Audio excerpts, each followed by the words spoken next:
Ça y est, on entend. Ce n'est plus approuvé.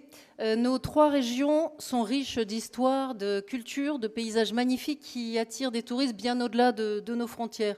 Et nous saluons particulièrement l'inscription récente au patrimoine mondial de l'UNESCO de 26 sites mémoriels lorrains de la Première Guerre mondiale et dont nous attendons un regain de fréquentation. La politique touristique de la région, elle reflète quand même les erreurs de la loi NOTRe. Premièrement, le flou sur l'exercice de cette compétence a renforcé de fait la loi du plus fort au détriment de l'efficacité de l'action publique. La région a engendré l'Agence régionale du tourisme du Grand Est, un mastodonte au budget colossal de 9 millions d'euros, et en même temps, chaque département, chaque intercommunalité gère sa propre agence, son propre schéma. Écoutez maintenant les acteurs du tourisme qui croulent sous cette complexité administrative liée à l'empilement. Ils méritent d'être pris en considération puisqu'ils pèsent 6,4% des emplois de la région et 6,4 milliards de dépenses par an. L'autre vice originel, c'est l'éloignement. Vous mettez en avant un important, je cite, travail de concertation pour le nouveau schéma. Et au regard du poids du tourisme que je viens de rappeler dans une région de 5,5 millions d'habitants, le résultat, on peut dire qu'il est piteux. 22 entretiens, 6 contributions, 104 réponses à une enquête en ligne, 257 participants à 7 réunions. Dans une même démarche en vue de son schéma touristique, la seule métropole de Metz a engrangé 213 contributions. Je vous laisse comparer. Comment ne pas voir dans cette différence d'implication l'inutilité du trop Grand Est, alors qu'une stratégie tourisme se doit de parfaitement connaître et coller aux réalités locales? Le paradoxe, vous avez échoué à incarner cette identité Grand Est sans aucune plus-value, mais celle-ci parvient, au travers de ce nouveau schéma, à gommer totalement les destinations traditionnelles désormais.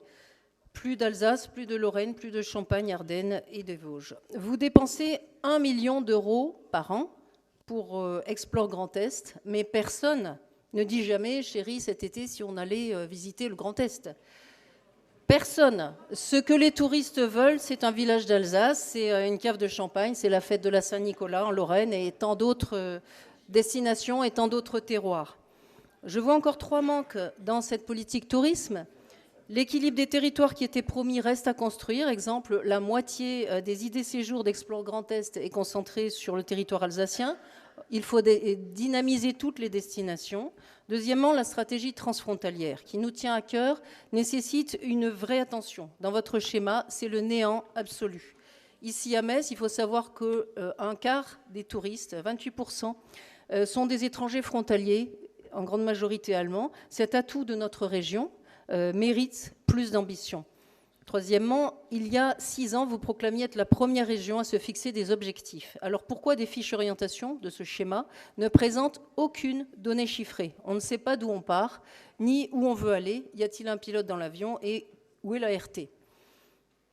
Et j'oublie donc le thermalisme avec la très mauvaise pub qui a été faite à la 9e station Grand Nancy Thermal, trop vite et mal lancée. Le groupe Rassemblement National fait régulièrement des propositions. 2 sont reprises, au moins en intention. La première, il importe de s'adresser à tous les touristes, fussent-ils moins aisés que la clientèle haut de gamme qui fréquente les restaurants gastronomiques et les 4 ou 3 étoiles, celles que vos dispositifs ont ciblées, en laissant de côté nombre de touristes et d'excursionnistes plus modestes. Soutenons la rénovation, la transmission des hébergements ruraux.